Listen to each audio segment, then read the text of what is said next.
여러분 반갑습니다. 저는 춤 비평을 하는 이상헌이라고 합니다. 공연 어떻게 잘 보셨습니까? 방금 보신 그 작품은 에게로의 장작품 사자후라고 합니다. 그런데 보시기는 하셨는데, 그런데 이 춤이 도대체 무엇을 말하고 있는지 잘 이해가 가십니까? 물론 작품의 그 의미는 정답이 없습니다. 안무자가 어떤 분명한 메시지를 담았다고 하더라도 감상하는 그 사람에 따라서 얼마든지 다르게 해석할 수가 있으니까요.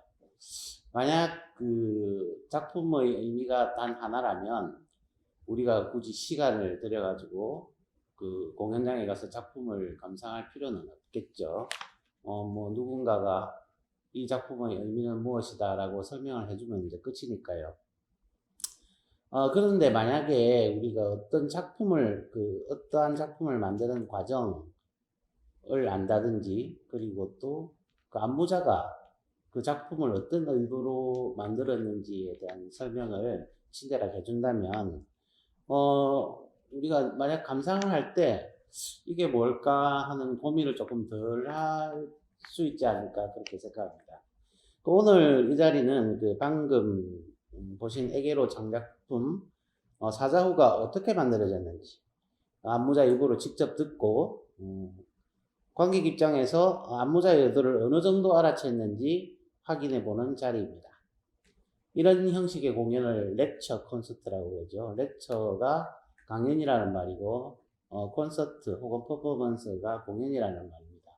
1960년대쯤에 유럽에서 한참 시작해서 유행을 하다가 최근에 다시 그 우리나라를 비롯해서 세계 각국에서 다시 유행을 하고 있는 그런 형식입니다. 그럼 방금 그 춤까지 추시고 그 좀 피곤하실 텐데 안무자 이용진 씨를 모셔보겠습니다. 반갑습니다.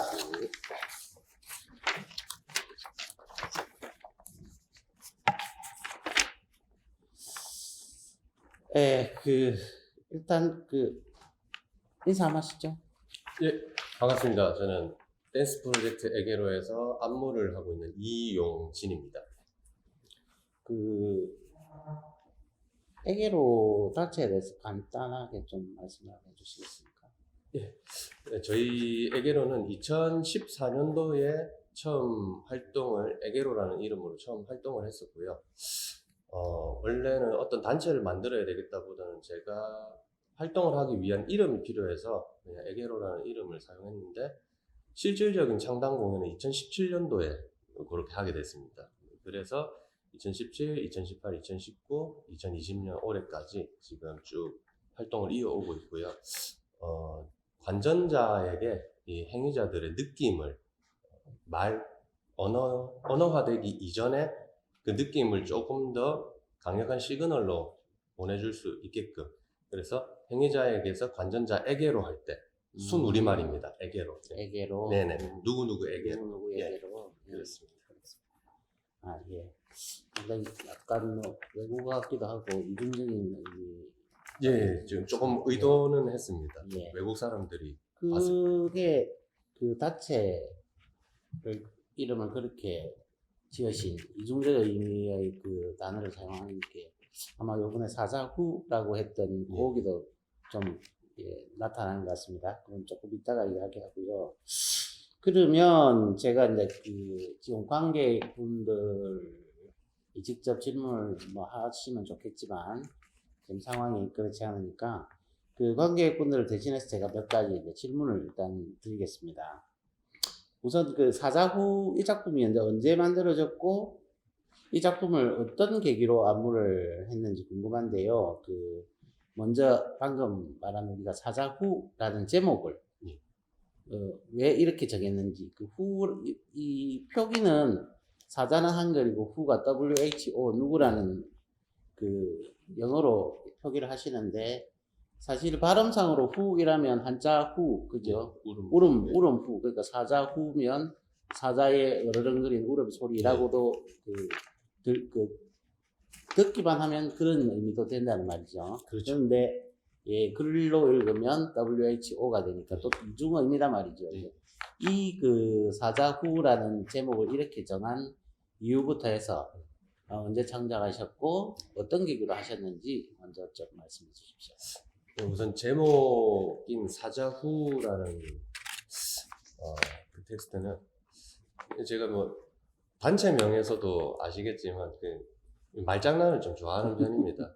근데 제가 어떻게 보면 추구하고 있는 작품의 방향성이라고도 할 수 있는데 음, 하나의 작품을 보지만 크게 벗어나지 않는 범주 내에서 다각도적인 시각으로 해석이 가능하게끔 이제 정형화되어 있는 A는 B다라는 공식이 아니라 정형화되어 있는 그런 공식이 아니라 꽃 누군가는 장미꽃을 보면 옛날 생각을 하면서 슬픈 사람이 있고 기쁜 사람이 있을 수도 있고 근데 대신에 그 추억을 불러일으킨다 내지는 꽃의 아름다움이다라는 그 의미만큼 이 사물이 가지고 있는 본질적 의미를 던져주기 위해서 저는 이제 다중적 뉘앙스를 조금 추구하는 편인데 사자후도 마찬가지입니다.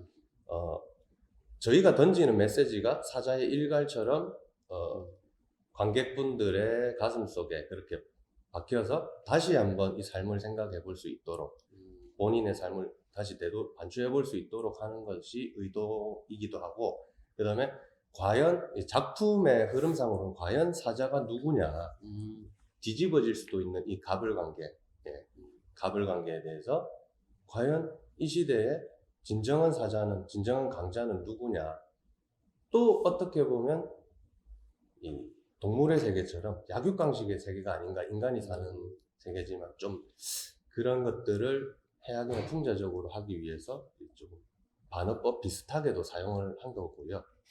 그 다음에 원래는 아까 질문이 언제 예. 어떤 계기로? 네.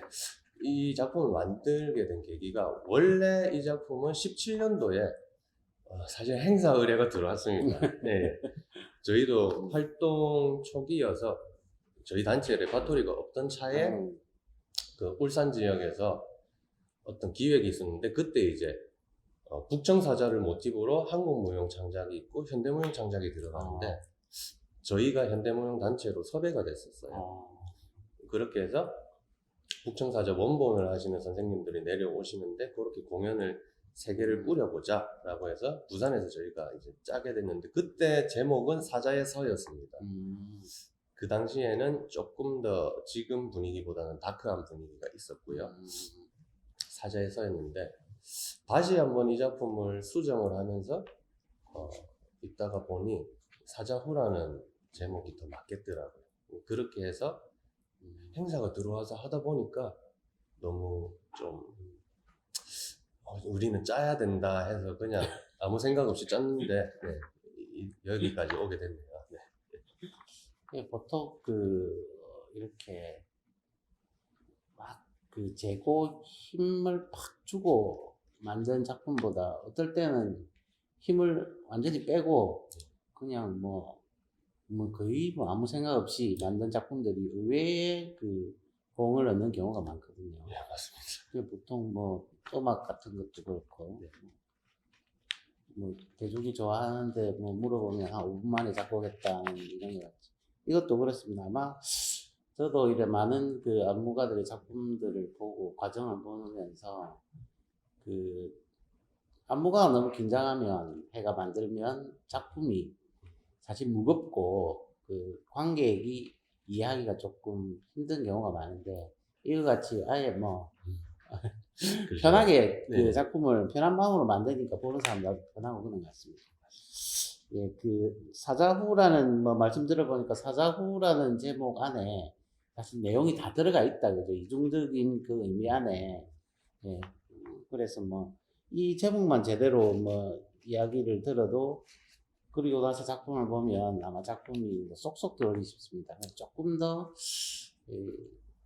그래도 조금 더 달락달락 섬세하게 작품을 이해하는 길로 한번 들어가 보겠습니다. 사실 일반 사람들은 예술을 하는 사람들은 작곡을 한다든지 극을 만든다든지 춤을 짠다든지 할 때 사실 서로가 서로의 과정을 조금씩은 이해를 합니다. 세세하진 않지만 근데 많은 사람들이 일반인들은 그런 부분이 좀 힘든데요. 그래도 음악 같은 경우는 오선지를 그리고 연주를 해보고 하는 그 방식들을 조금 알긴 하지만 도대체 춤은 저 동작은 왜 저렇게 어떻게 나올 거지 이렇게 된단 말이죠. 그 뭐 주제가 하나 있는데 왜 저렇게 움직이고 저 동작을 도대체 어디서 끄집어낸 건지 하는 그런 궁금한 점이 많습니다. 그걸 또 상상하기도 힘들고요. 그래서 사람들이 춤을 좀 어렵다라고 이야기를 하는데, 안무자께서 일단 오늘은 그 사자후를 낱낱이 예. 분해를 해서 네. 그 관객 여러분들이 그러니까 사자후를 그 대표적으로 예를 들어서 보통 춤들을 짤 때 어떤 안무자가 어떤 생각을 가지고 어떤 의미로 어떻게 구성을 하는지 예를 한번 보여줌으로 해서 또 다른 춤들을 이해하기도 좀 쉽게 하는 그런 기회를 만들어 보겠습니다. 그러면 예. 준비해 오신 영상이 있다면서요?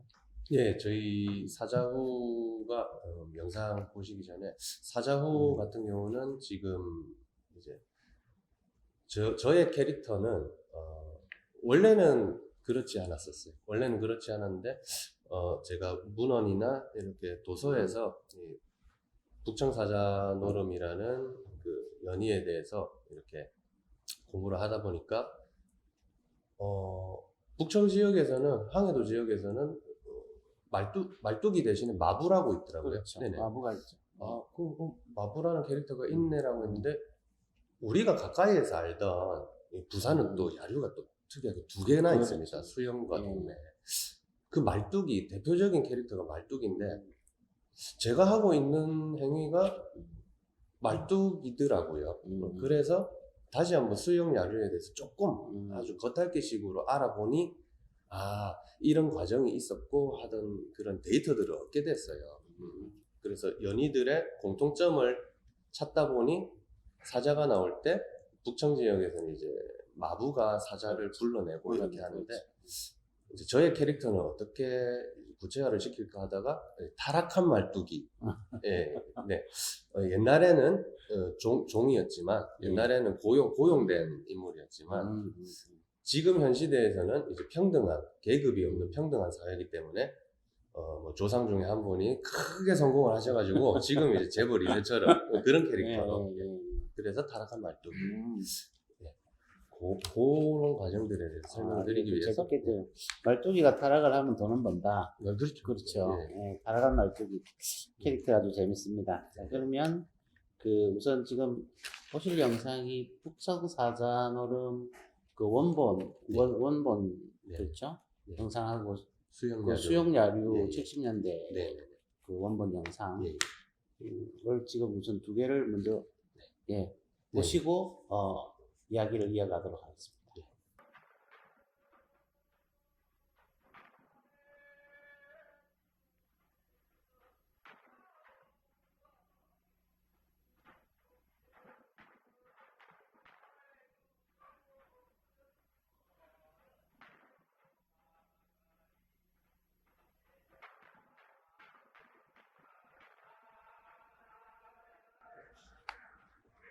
정말 다양한 캐릭터들이 그렇죠. 많이 나오고 수영에는 저 뒤에 비비가 나오죠. 비비가 나중에 그 수영에서는 사자를 찝쩍거리다가 사자한테 잡혀먹는 네. 그런 스타일. 비비가 보통 범이라고 그러죠. 또 조금은 다른 의미로서 어떤 캐릭터가 있더라고요. 인간이 아닌 캐릭터인데 더 인간보다 강하고 위에 있는 어떤 캐릭터들.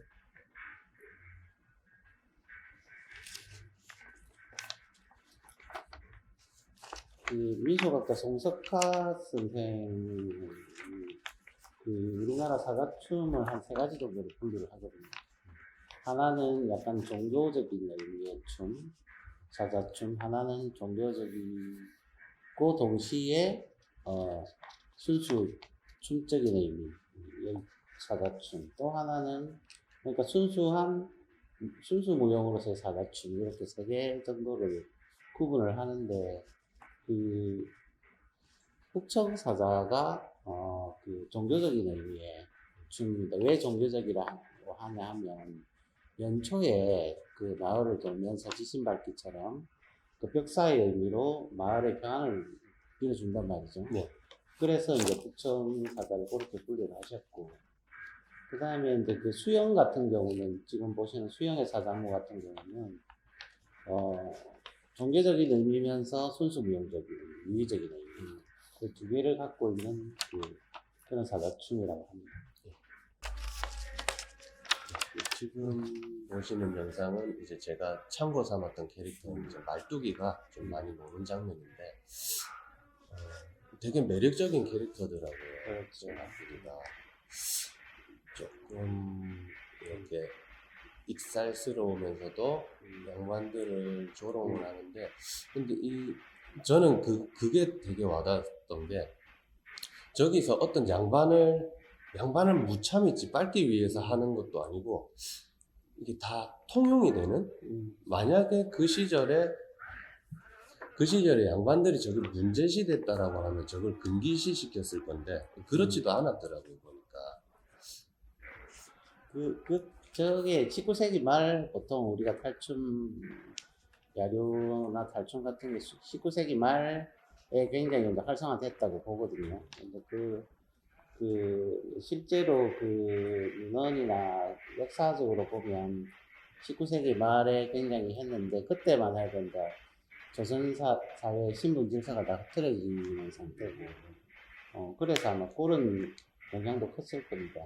수영의 말뚝이는 다른 말뚝이보다 사실 그 대사나 따지고 보면 가상 양반에 대한 공격이 심한 말뚝이에요. 저게 왜냐하면 수영의 말뚝이가 나중에 말뚝이 양반마당에서 말뚝이 마지막 대사들이 양반 보고 내 것만 내가 젊었을 때 같이 잤다 이렇게 이야기까지 해가지고 그 가문 자체를 완전히 박살을 내버리는 그런 의미거든요. 그런 대사는 사실 동네도 좀 심하지만 아마 수영이 제일 심하지 않나 하고 그렇게 학자들이 이야기를 합니다. 제가 잘 선택을 예, 했네요. 수영의 말뚝이가 제일 센 캐릭터입니다. 전 그거까지는 잘 몰랐습니다. 네. 자, 그러면 다 보셨습니까? 그럼 이제 사자 영상. 사자 영상을 맞죠? 우리가 네, 저 캐릭터가 이제 말뚝이와 같은 마부. 그렇죠. 근데 아마 영상을 보시면 아시겠지만 쌍사자가 나오고 그 다음에 그 가운데 저 마부가 서 있는데 저희 공연하고 형태가 비슷하게 보이는 구간이 있습니다. 네. 원래 북청 사자에는 나중에 사자가 두 마리가 나오게 되는 게 원래 하나의 훈련.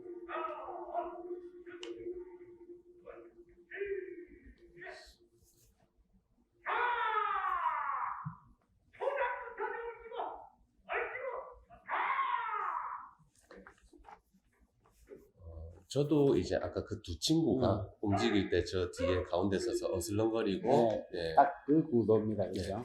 근데 저는 저 자료를 구하기 전에 저런 그림이 있는 줄 몰랐어요. 그냥 쌍사자인 줄도 모르고 했는데 저는 이제 두 사람이 들어가니까 상하체로 생각을 하고 그렇게 했었는데 근데 이 영상을 보고 나서 쌍사자가 있고 뒤에 마부가 저처럼 이렇게 서 있네.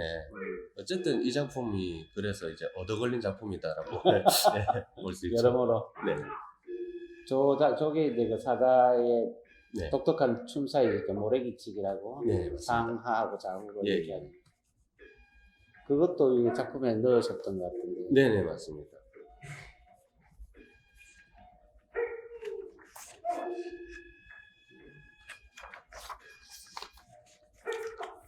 네, 뭐 저런 식으로 추임새 넣으면서 움직입니다. 네. 그렇죠. 이것도 좀 야외나 이런 야외에서 할 때 관객들이 추임새 이런 거하고 같이 하면 더 신명이 나지 않을까 그렇게 생각합니다. 일단 우리가 사자후 작품 할 때 참고로 했던 수영야류 말뚝이와 그 다음에 그 북청사자노름의 사자춤의 일부를 자료를 보았습니다. 아마 요게 나중에 지금 앞으로 이야기를 풀어나갈 때 이 자료들이 이제 많은 근거가 되고 도움이 되겠죠. 자, 그러면 사자구에서 지금 움직임, 아까 말한 모래기치기라든지 이런 것들 아주 특징적인 부분들이 있죠. 그리고 음악 같은 뭐 부분들. 그죠? 음악은 사실 북청이 경기도 쪽의 탈춤은 그 삼연육각을 옆에 반주를 하고 경상도 야뷰는 그 매구 풍장이라고 해서 농악으로 이렇게 하는데 북청 쪽에만 유일하게 퉁소풍장이라고 해서 퉁소풍장이라 해서 그 퉁소로 그 기록에 보면 심할 때는 퉁소만 6개가 나왔다는 기록도 있고 그렇거든요. 네. 근데 이 그 북청사장 노름의 이 퉁소하고 이게 그 신나거나 강하지만 않고 왠지 약간 그 애원 쪽 약간 슬픈 네. 쪽가 있으면서 이 신명이 싹 묻어난단 말이죠. 네, 아주 네, 네. 독특하단 말이죠. 아마 그런 부분도 그 요거 선택하는데 그 뭐 영향을 끼치지 않았을까 그렇게 생각하는데 어떻습니까? 네, 맞습니다. 제가 실은 이 북청사자 노름이라는 저 연희 자체를 먼저 접한 게 아니라 그 굉장히 독특한 음악이었어요. 한국 음악을 원래 좋아하는 편이었는데, 한국적 색채가 있는데 이게 되게 이국적이다라는 그 음악이 너무 강렬했었어요. 그렇죠. 예, 제가 지금으로부터 한 10, 거의 20년 가까이 됐네요. 처음 들었던 게. 너무 좀 충격적이었고, 너무 뇌리에 오랫동안 남았었어요. 근데, 선생님께서 말씀하신 것처럼 좀 더 민초들에 가깝지 않을까. 그 약간 애잔함이 그렇죠. 묻어나면서 흥이 날 수 있는. 뭐 애잔한 신명 뭐 이 정도로 이야기할 수 있는. 그렇죠. 그래서 제가 한 번은 북청사자 음악이다라는 건 알게 되었는데 가만히 생각해 보니까 저는 이게 역관을 해보는 걸 좋아해요. 역관을 해서 역으로 생각을 해서 정말 우리나라에는 사자가 없잖아. 그럼 분명히 대륙이 연결돼 있으면 중국의 영향이고 중국은 또 어디서 받아왔을 건데 그러니까 서역으로부터 오게 된 어떻게 보면 세계 음악의 정수 중에 하나일 수도 있고 세계 음악들이 섞여서 흐름을 타고 우리나라까지 들어와서 저런 형태의 소리를 내는 악기 그 다음에 그 악기에 맞는 연주가 나타나지 않았을까 그렇게 생각까지도 했고 마음속에는 항상 있었죠. 마음속에 있다가 그 조건이 되었을 때 이제 17년도에 이 작품을 하게 된 거죠. 그렇죠. 또 마침 북청 가지고 네. 하는 계기가 됐고. 네. 그 말씀하셨다시피 사자춤은 우리나라에만 있는 게 아니고 사실 우리나라 사자가 없잖아요. 그렇죠.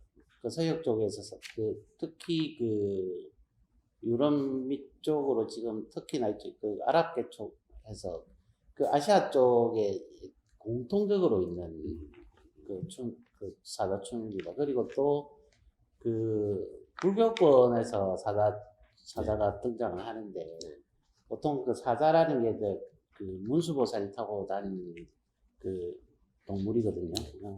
그런 의미에서 그 우리나라는 또 불교 영향, 그 서역과의 그 신라시대 이전부터 있었던 교류, 뭐 이런 쪽으로 해서 사자춤이 전파가 되지 않았나 하고, 무용인류학 쪽에서는 이제 그렇게 보고 있죠.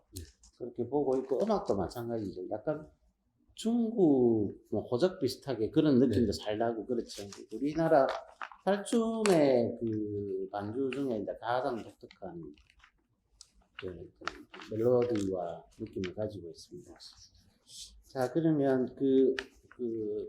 아까 사자의 모래기치기. 네. 예. 그 부분은 이제 특별하게 뭐 이렇게 생각하신 것 같은데 보니까 아주 그 부분이 아주 강렬하게 존재감을 확 보이면서 그 동작이 나오던데 그 말씀 한번 주시죠. 예, 뭐 영상을 보면서 이제 설명을 드리긴 할 건데 그에 앞서서 이제 제가 사실 사자춤에 대한 데이터가 없었습니다. 의뢰는 들어왔고 그 데이터는 없고 해서 참 조금 아날로그적으로 제가 도서관을 갔어요. 도서관을 가서 책을 펼쳐서 좌우체 해가지고 있더라고요. 음. 모렉이라고도 하고 좌우체라고도 음. 하는데 그게 특징적이구나. 어쨌든 텍스트로 남아 있다라는 거는 그게 가장 특징적이구나 해서 이제 자료를 찾아보다 보니 이걸 베이스로 해야 되겠다. 모티브가 되는 움직임은 항상 가지고 예, 항상 가지고 가야 되고 그걸로부터 시작을 했는데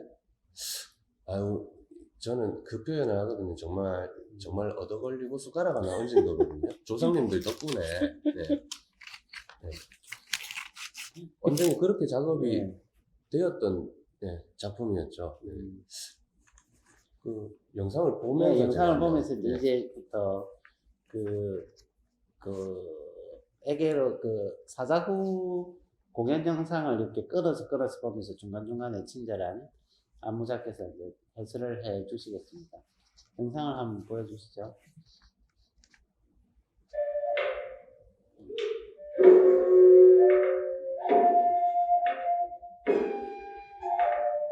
네, 제 좌우체.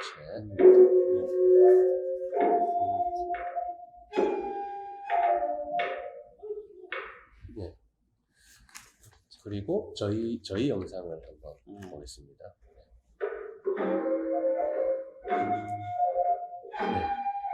정말 숟가락 하나만 얹었습니다.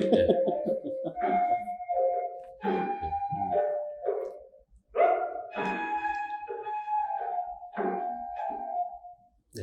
그러니까 이 동작만 봐도 만약에 음악이 없이 이 동작만 봐도 탈춤에서 갖고 왔다는 느낌이 확 들거든요. 왜냐하면 모래기치기나 뭐 좌우체라는 걸 모른다 하더라도 보통 탈춤에서는 탈을 쓰면 표정이 없기 때문에 표정을 움직임으로 표현해야 돼. 그러니까 이게 커진단 말이죠. 그렇죠. 그래서 보통 그걸 탈춤꾼들은 탈짓이라고 그러는데 그러기 때문에 특히 상체의 움직임들이 굉장히 좀 심할 정도로 이렇게 하는 거죠. 그거는 탈의 그 무표정함에 표정을 입히려고 하는 거예요. 그렇기 때문에 저 사자 같은 경우도 사자 표정이 고정인데 이런 그 좌우폭이 심한 동작을 함으로 해서 사자의 활기참이나 뭐 기분을 나타내는 거죠. 아주 좋은 모티브를 얻었다고 봅니다. 그 뒤에 영상 한번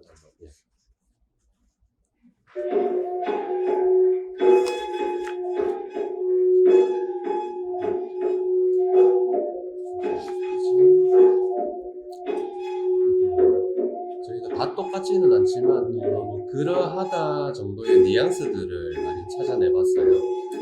그리고 지금 연희를 해주시고 계시는 성남에 있는 민학소대라는 단체입니다.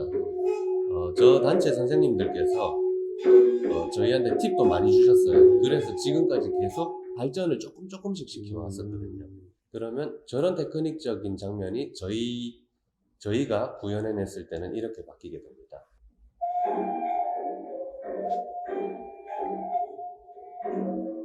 저희는 조금 더 아크로바틱한 동작들을 사용하고 현대무용 기분이 확 나게 그렇죠. 그렇죠.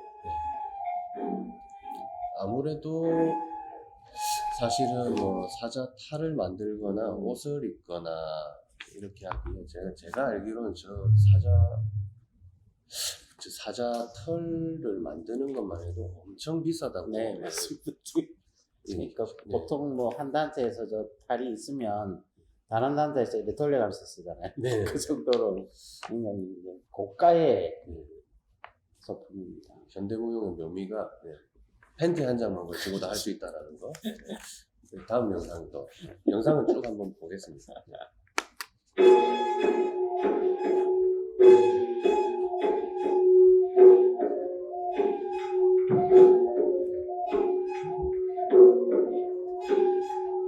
저게 참 어렵다더라고요. 저희가 보기는 쉬운데. 그렇죠. 그러니까 뒷사람이 중심을 잡아주고 이렇게 그리고 꼬리가 움직여야 되기 때문에 맞습니다. 뒤에 있는 사람이 그 꼬리까지 흔들어야 되면 한 손으로 앞사람의 뭐 허리나 뭐 등을 잡고 이걸 장단에 맞춰서 흔들기까지 해야 되니까 굉장히 그 난이도가 높은 동. 하지만 저희는 그 옷이 없다는 거, 탈이 없다는 거, 그래서 자유롭게 할 수 있습니다. 계속 영상은 계속 보여주세요.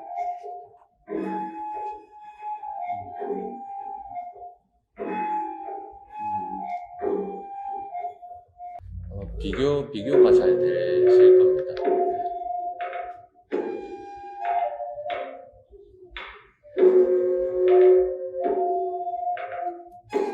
선생님께서 말씀하셨듯이 저희가 원래 꼬리 움직임이 없었어요. 근데 선생님들께서 꼬리 움직임도 있다라고 그렇죠. 하셔서 굉장히 저희가 큽니다. 뒷발을 사용하면서 이제 꼬리처럼 사용하기 시작했죠. 저 뒷발이 꼬리. 예. 발을 꼬리로 사용을 했죠. 네. 그러니까 보통 보면 꼬리 움직임이 그냥 앞에 움직임의 탄력 때문에 그냥 움직이는 걸로 아는데 그게 아니고 꼬리를 딱 잡고 네, 맞습니다. 그래서 의도적으로 그 리듬을 맞춰서 하는 거죠. 네, 그거를. 엄청 디테일합니다. 그러니까 더 네. 엄청나게 힘듭니다. 예. 영상은 이제 다 봤습니까? 예. 우리 의상하고 오브제 지금 오늘 보니까 네. 여기 셔츠가 예. 예, 정말 키치한 느낌의 예, 물 건너온 겁니다. 중국산. 일부러 왜 의도적으로 이걸 약간 이게 벼락부자 네. 산티나게 네. 이렇게 하신 건지 그 의도를 말씀 좀 해주세요. 아. 의미가 있을까요? 네. 선글라스 같은 거. 네, 의미가 있죠. 예. 전부 다 여기 저희가 의도가 빠진 건 하나도 없습니다. 처음에 아까 전에 제가 의뢰가 들어왔을 때 이제 현대무용으로서는 어떻게 이것을 재창작을 해야 될까라는 고민을 했는데 복잡하게 생각을 했습니다. 처음에는. 근데 답이 안 나오더라고요. 그래서 단순하게 생각을 하자 했을 때 현대무용이니까 현 시대를 다루고 어쨌든 갑을 관계는 옛날부터 있어 왔고 그렇다면 이제 갑질을 하는 캐릭터인데 그들이 물론 이제 재력이 있으신 분들 중에서도 고귀하고 고풍스러운 성격이 있습니다. 점잖고 매너 있고 하지만 저희는 이제 조금 더 자극적으로 간 거죠. 비록 재력은 있고 거드름은 불이나 이게 약간은 B급으로 천박해 보일 수 있도록 좀 더 화려하고 자기를 자꾸 드러내려고 하는 그런 의미에서 이렇게 좀 B급 감성을 조금 추구한 부분도 있었고 옛날에는 한복을 입었으니까 뭐 요즘은 이제 뭐 수트 아니겠나 해서 간단하게 수트를 입자. 그리고 원래는 이 머플러가 없었어요. 근데 조금 차별성을 둬야 되겠더라고요. 차별성을 좀 두고 그래도 저 친구들하고 약간 갭은 둬야 맞죠. 두 사람하고 다른 캐릭터니까. 근데 또 보니까 말뚝이들이 사실 여기 다리에 끈을 묶어가지고 근데 그것에 대한 기원을 제가 그 사자춤 추는 분께 물어보니까 옛날 노동하는 사람들은 진흙에 발도 빠지고 하니까 바지를 걷어 올리는 용도로 양쪽으로 하기도 했다. 네, 맞습니다. 그런 식으로 얘기를 하더라고요. 그러면 다리에 하긴 좀 그러니까 저는 목에. 그리고 이 선글라스 같은 경우는 어떤 의미로는 멋이기도 한데 이게 눈이 마음의 창인데 양심을 가리는 거죠. 양심을 가리고 카드 칠 때라든지 뭐 이렇게 포커페이스를 유지하기 위해서 상대방에게 우위에 있기 위해서 본인의 양심을 가리고 있는 어리석임이 눈앞을 가리고 있는 사람이라는 캐릭터로서 이 선글라스를 쓰게 되었고요. 말뚝이체 그죠? 요거는 이제 오죽으로 만든 수영 야류에서 사용하는 말뚝이체입니다. 이거 왜 빌린 겁니까? 아니요, 저희가 의뢰를 해서 이 체 만드신 선생님께 그러니까 제가 직접, 보니까 체가 워낙 고급져가지고 근데 정말 말도 안 되는 금액으로 어떻게 보면 보시를 받은 거나 마찬가지입니다. 요 빨간 포인트가 또 수영 야류에서 그렇죠. 깔맞춤이라죠. 요것은 이제 원래 마부가 북쪽에 있는 마부들은 몽둥이 같은 것도 사용을 하던데 이 남쪽에는 이렇게 총체를 사용을 하더라고요. 그래서 이걸로 지휘도 하고 사자들 갑질을 하기 위한 그런 의미로서 사용했습니다. 그 일상과 소품들 통틀어서 제일 고급져 보이는. 예, 맞습니다. 이게 장인께서 직접 만드신 네, 거니까. 그러니까 보니까 저도 처음 보니까 저 솜씨가 보통이 아닌데 싶었더만 네. 그래도 뭐 좋게 그렇게 뭐 잘 만들어서 다행히. 네. 이 작품이 그 처음에 발표를 하고 나서 여러 군데 지금 초청이 됐단 말이죠. 네, 그렇죠. 이제 어디를 또 갔다 오셨는지, 그리고 또 이게 왜 사람들이 이렇게 좋아할까요? 본인이 안무자가 생각하시는. 저도 그게 미스테리입니다. 그래서 저희가 얻어걸린 작품이다라고 소티 네. 끌음질 치다가 네. 지자공격으로 얻어걸린 작품이고, 아니 뭐 재밌다라는 이야기는 뭐 듣기는 했는데 이게 왜 그럴까라고 곰곰이 생각을 해보니까 정말 숟가락을 잘 얹었다라는 그 생각이. 왜냐면 이 모든 것들이 선조들이 해오던 그 놀이의 방식을 지금 형태에 맞게 껍질만 바꾼 거거든요. 그러니까 옛부터 우리가 이해를 하고 있던 정서, 그게 아마 한국 콘텐츠의 힘이 아닐까, 한국적 콘텐츠의 힘이 아닐까 싶기도 하고. 다 이해하잖아요, 한국 사람들. 근데 이제 저희가 뭐 국내에서는 여러 축제를 많이 다녔습니다. 이 작품 가지고 사실은 이 작품을 가지고 전국 각지를 다 돌았어요. 그렇죠. 전국에서 규모가 크게 벌어지는 서울부터 건데. 해서 뭐 네네. 전라도 하고 제가 하는 것만 해도 그렇게 해서 다녔을 때 물론 아직까지 외국은 못 가봤어요. 네, 외국은 못 가봤는데 외국인들 앞에서 한번 쇼잉을 한 적이 있는데 외국인들도 아시더라고요. 왜냐하면 이 야류 자체가 대사도 중요하지만 이미 그들의 몸짓 안에서 그 메시지가 다 이미 전달이 되니까 저희도 그걸 차용했기 때문에 뭐 만국 공통이더라고요. 그리고 아마 B급 감성, 그러니까 뭐 저기에 뭐 예술인들은 다른 차원에서 사는 사람일 거야, 뭐 전혀 다른 정신 세계일 거야, 뭐 붕 떠 있을 거야라고 생각하는데 B급이기 때문에 좀 더 친숙하게. 네, 컨셉 자체가 B급이었거든요. 그렇지 않. 그러니까 이게 저도 생각을 하면, 그러니까 보통 우리가 특히 현대무용이라고 이야기를 하면 막 중첩 2중, 3중의 은유들이 들어가 있고, 그렇죠. 그 스토리 자체도 처음부터 시작해서 여기까지 왜 가는지 모를 정도로 그랬는데, 이 같은 경우는 굉장히 이제 이야기가 분명하다는 거죠. 무엇을 하려는지가 분명하고, 그리고 그 동작 자체가 일부러 난해한 동작을 만들지 않고, 탈춤에서 탈놀이에서 사용을 한 것도 있지만 중간중간에 아주 우리가 흔히 보는 일상적인 재밌는 동작들이 많이 들어가서 전혀 십몇 분, 아까 한 4, 5분 되는 게 언제 지나간지 모를 정도로. 그러니까 일단 재밌다는 거죠. 시각적으로 재밌고, 주제를 알아차리기 쉽다 하는 이제 그런 부분들이 있겠죠. 자세하게 대충 그런 이야기구나 하고 알아듣는 정도. 이 정도가 이제 굉장히 큰 강점이라고 생각합니다. 그러니까 항상 조상님께 감사하죠. 오늘은 뭐 결국 숟가락하고 조상님 예, 그거밖에 없는 것 같습니다. 결론이 되는 것 같은데. 자, 그러면 지금 사실 이게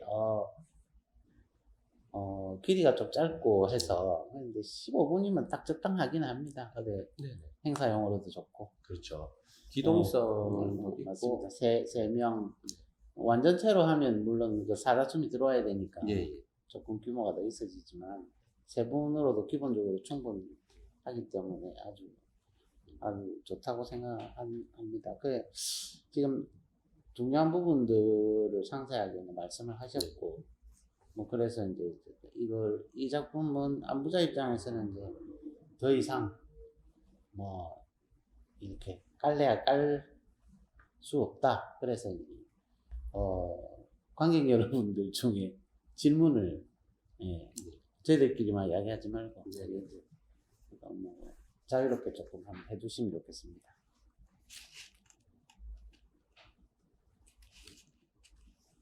궁금한 점 있으시면 답변해 드리겠습니다. 너무 이야기를 다 해본 거 아닙니까? 아직 할 얘기 많이 남았습니다. 질문을 좀 생각하실 동안 그 부분을 이야기를 좀 하죠. 아까 음악에서 중간에 이제 그 반야신경 예, 예. 그 노래가 나오잖아요. 그러니까 그게 원래 이제 그 tuk청 사자에서 사자가 놀다가 쓰러지면 대사를 불러서 대사가 이제 반야신경을 외운단 말이죠. 그런데 반야신경을 외워도 사자가 일어나지 않고 나중에 이제 침을 맞고 일어난다는 말이죠. 네. 그 부분이 사실 크게 반야신경 비중 있는 부분은 아니고 네. 재미를 위해서 그렇게 하는 건데 여기서는 반야신경 부분의 음악 스타일하고 네. 거기서 나오는 춤들하고 이런 것들이 굉장히 재미를 돋구는 그렇죠. 부분입니다. 맞습니다. 그러니까 그 부분을 조금 더 강화해서 좀 길게 쓴 이유라든지 이런 것들.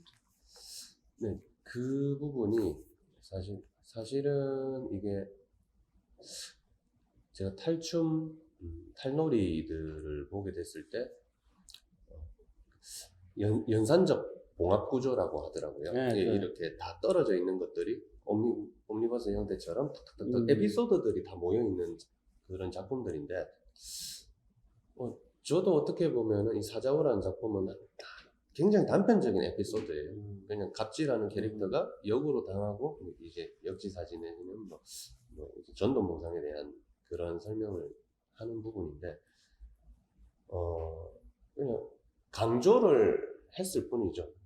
거기서 예전에도 이제 종교나 이제 실리를 따지기 시작하고 실질적인 부분들에 있어서 우리 민초들이 먹고 사는 부분 내지는 실리적인 부분에 있어서 이게 어떻게 보면 조금 아쉬운 부분이기도 해요.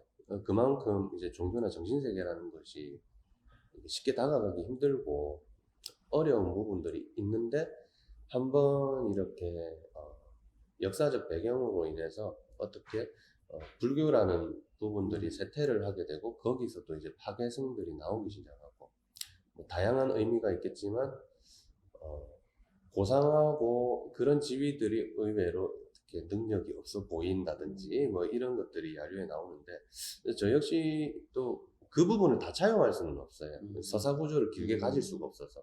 그래서 뭐 종교인들에 대한 비판은 아닌데, 종교를 가지신 분들의 비판은 아닌데, 그 어리석은 인간의 형상을 나타내기 위해서 이제 반야신경을 쓴 거죠. 반야신경 구절이 들어간다라는 거는 제가 알고 있었고, 그렇다면 우리 작품에서는 이걸 어떻게 쓸까라고 생각을 해보니, 자기의 이득만을 위해서, 그러니까 그 성인들의 가르침은 굉장히 지혜롭고 굉장히 이타적이고 그렇죠. 이렇게 베품의 삶을 살아라라고 메시지를 전달해 주는데, 우리는 바람만 가지고 그들에게 빌고 있다는 거죠.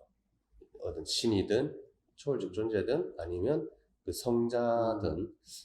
그래서 이제 쓰러진 이 일꾼들이 안 일어난다고 비는 거죠. 근데 명분은 비는 건데 사실 어떻게 보면 물질 만능주의라는 것에 대한 이야기를 하기 위해서 역설적으로 사용한 부분이기도 하죠. 예.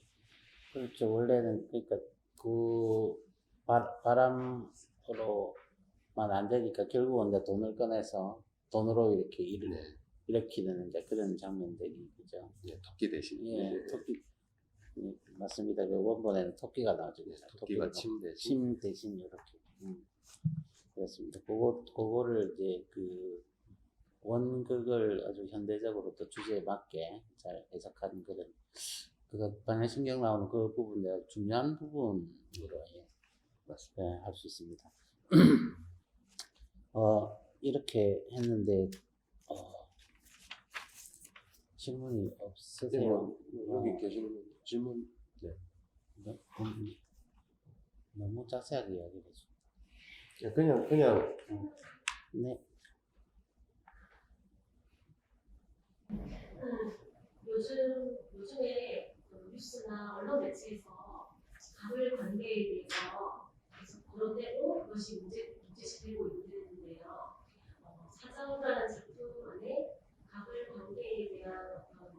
의미라든지 해석을 읽을 수 있었는데 안보자는 이런 어떤 시적 관계 이런 현상에 대해서 어떻게 생각하시는지 그리고 그 방향성에 대해서 한번 긍정적으로 어떻게 생각하시는지 한번 듣고 싶습니다.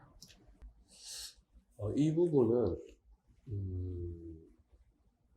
뭐 작품적인 부분이 아니고 어떻게 보면 제 개인적인 예, 의식에 대해서 여쭤보는 것 같은데, 제가 이 마지막 장면 있죠? 마지막 장면에서 그 을들에게 갑이 물어 뜯깁니다. 네. 네. 근데 저는 그 장면이 사실 하이라이트이고 저한테는 가장 슬픈 장면이에요. 그러니까 진정한 적이 따로 있지는 않다라고 생각을 하거든요. 왜냐면 본인의 내면의 문제이기 때문에 진정한 적이, 그러니까 갑에 의해서 이 을들이 과연 혹사를 당하고 그 다음에 그것을 보복하기 위해서 똑같이 폭력을 사용을 할 것이냐, 응징을 한다라는 것 자체가 저는 이게 끊임없이 반복되는 복수라고 생각을 하거든요. 그렇다면 응징을 당하지 않기 위해서 다음 주자들은 더 견고하게 어떤 시스템을 만들어 버릴 것이고, 또 그 시스템을 깨기 위해서 또 을들은 좀 더 강력한 어떤 행위들을 할 것이고, 이게 악순환이 나아지더라고요. 사실은 제 진정한 메시지는 제 마지막에 있어요. 과연 누가 사자냐? 근데 진정한 사자가 과연 누구일까? 진정한 강자가 본인 용기를 가진 게, 사자의 심장을 가진 게 진정한 사자라고 저는 생각을 하는, 용기를 가진 그 본인을 이겨낼 수 있는. 근데 갑을 관계에 대해서는 저는 현상으로 조금 생각을 합니다. 어쩔 수 없는, 어디든지 평등한 세상을 만든다라고 하더라도 우리가 타고나는 것들이 다 다르고 성향이 다르기 때문에 갭은 있어요. 하지만 이것이 우리가 의식이 좀 더 깨어있고 의식이 더 발달되지 않으면 그런 현상들은 계속 일어나겠죠. 좋다 나쁘다라고 말을 할 수 없습니다. 물론 부당하긴 하죠. 부당한 현상이긴 한데 어쩔 수 없는 현상들이기 때문에 더 과격한 방법보다는 분명히 우리가 스스로한테서 어떤 답을 얻어야 되지 않을까. 그 방법이 저는 예술로 이걸 풀고 있는 거고. 네. 그러합니다. 네네. 그러니까 뭐 말씀하셨다시피 가불관계라는 게 일단 드러나는 현상일 뿐이다. 그렇죠. 그 뒤에 숨어 있는 어떤 그 불공정한 부정의한 시스템들이 작동하고 있다. 네. 그렇게 생각하면 사실 그 갑이라는 역할을 하는 갑도 하나의 그 시스템의 희생자가 될 수가 있다는 맞습니다. 그런 의미가 될 수 있고, 그 을과 갑이 그 시스템에 의해서 얼마든지 반대를 할 수 있다. 또 개인적으로는 또 그렇게 생각한다는 그런 말씀이죠. 어떤 가불관계라는 게 만약에 있을 수밖에 없다면, 그 어설프게 또 고치려고 한다면 그 시스템은 또 다른 가불관계를 위해서 또 작동할 것이고, 그 개개인이 먼저 그 의식을 조금 달리 하면서 꾸준하게 그 시스템의 문제를 한번 돌아보자. 그렇죠. 그 정도. 이렇게까지 가니까 상당히 철학적인 작품이 됐어. 네네, 그렇죠. 얻어 걸리고 조상덕에 숟가락 얹다가 시작해서 굉장히 철학적. 네. 그러니까 이게 이제 이런 것들이 이걸 보면, 그러니까 작품 하나를 해석하고 계속해서 그 가지를 따라 이렇게 나가다 보면 그 작품의 의미라는 것들이 엄청나게 풍부해질 수 있다. 그 혹시 그 오늘 말씀하시다가 또 의미가 좀 넓어진 그런 경우는 없습니까? 저는 매번 그렇습니다. 누군가가 다각도적인 부분에서 보시고 감상을 말씀을 해주시면, 아, 내가 놓치고 있던 부분 이런 부분이구나 해서 그쪽으로 가는 게 아니라, 아, 그러면은 이게 좀 더 전면적으로 보여질 수 있도록 입체적으로 계속 다듬고 있는, 사포질을 계속 하는 상태죠. 각이 없어지게끔. 각이 생겨버리면은 이게 딱 걸려버리더라고요. 그렇죠. 보통 작품의 완성이라는 거는 그 실현이라 이렇게 내보이는 데서 끝나는 게 아니고 그것이 계속 그 해석의 상태에 있으면서 끊임없이 해석 당하고 또 해석하면서 이렇게 이 작품들이 계속 이렇게 바뀌어가는 과정에 있는 것이라고 그러죠. 그러니까 작품의 완성은 거의 불가능하다라고 이야기를 하는 부분들도 있는데 그런 것이라고. 그러니까 보통 근데 작가들은 내가 했던 데서 뭐 미술로 치면 사인하면 끝난다라고 딱 생각하듯이 안무자들도 무대에 올렸으니까 작품으로서는 완성이라고 생각하기가 쉬운데 아주 그 열린 생각을 가지고 계신 것 같습니다. 생각을 좀 많이 안 하려고 하는 편이라서. 생각을 많이 하시는데. 네. 네, 그렇습니다. 이 뭐 사실 뭐 오늘 처음에 말씀드린 거는 오늘 이 사자후에 관한 작품에서 안무자에 직접 듣는 작품 만드는 과정, 의미 이것들을 오늘 이렇게 진행을 하고 듣다 보면 관객 여러분들이 다른 작품을 볼 때도 도움이 될 것이다 라고 말씀을 드리면서 이제 시작을 했습니다. 대부분이 아니고 뭐 답니다. 우리가 어렵다고 생각하는 현대무용 힘들다 해도 대부분의 현대무용이 보기는 좀 힘들어도 금방 캐치할 수는 없어도 사실 안무자는 대화를 하려고 시도를 하는 거예요. 그게 어떤 이야기를 전달을 하기 위해서, 내용을 전달하기 위해서 일단 말을 거는 거거든요. 그런데 우리가 다른 대화와 똑같이 어떤 사람은 수다가 심하고 어떤 사람은 논리적으로 이야기를 못하고 어떤 사람은 뭐 가다가 이야기가 옆으로 빠지고 하는 그런 경우가 있습니다. 그와 똑같습니다. 어쨌든 그런 와중에서도 이 안무자가 이 작품에서 도대체 뭘 이야기할 것인가라는 키워드 정도를 한두 개만 딱 어떤 식으로 캐치를 한다면 작품은 굉장히 춤은 굉장히까지는 아니라도 좀 이야기가 굉장히 쉬워질 거라고 생각합니다. 오늘 뭐 이렇게 뭐 친절하게 자기 작품에 대해서 모든 걸 이야기해 주는 경우는 잘 없겠지만 어쨌든 이렇게 듣고도 꼭 이렇게 생각을 안 하셔도 되는 겁니다. 원래 모든 작품 감상은 흔히 말하면 오독이라 그러죠. 잘못 읽음이라고 그러죠. 그 잘못 읽음 속에서 이해의 지평들이 아주 넓어지는 것이죠. 그러므로 해서 작품은 더 가치와 작품의 가능성들이 자꾸 넓어지는 거죠. 작품을 위해서도 또 작품을 만든 또 안무자를 위해서도 계속해서 관객들이 오독해 나가는 그런 과정이 필요하다고 봅니다. 자, 오늘 장시간 좀 드문 기회인데 이렇게 진행을 했는데 끝으로 뭐 아무 말씀이나 한번 해주시죠.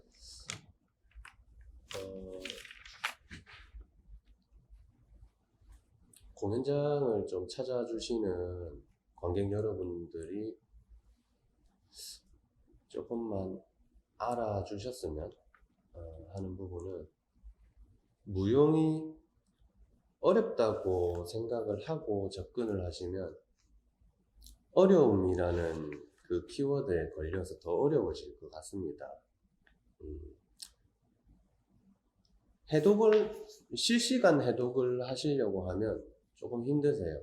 우리가 무언가를 계속 보다 보면 그 꽃도 그냥 전체를 보다 보면 노란 꽃이구나 라고 이야기하겠지만 자세히 보면 이게 튤립이었구나, 이건 장미였구나 라고 보입니다. 그래서 관심이 있으시면 언제든지 극장은 정말 찾으면, 내가 이해는 못하지만 그래도 독서를 하게 되면 읽는 힘이 생기고 그 다음에 지나고 나서 생각하고 깊은 사유를 할 수 있는 힘이 생기듯이 작품도, 무용작품 뿐만이 아니라 모든 예술작품들이 다 그렇다고 생각합니다. 그래서 극장 오시는 것을 조금 더 편안하게 생각하셔도 되고, 생각보다 쾌적합니다. 예, 극장 굉장히 쾌적해요. 여름에는 시원하고 겨울에 따뜻하고. 그렇죠. 예.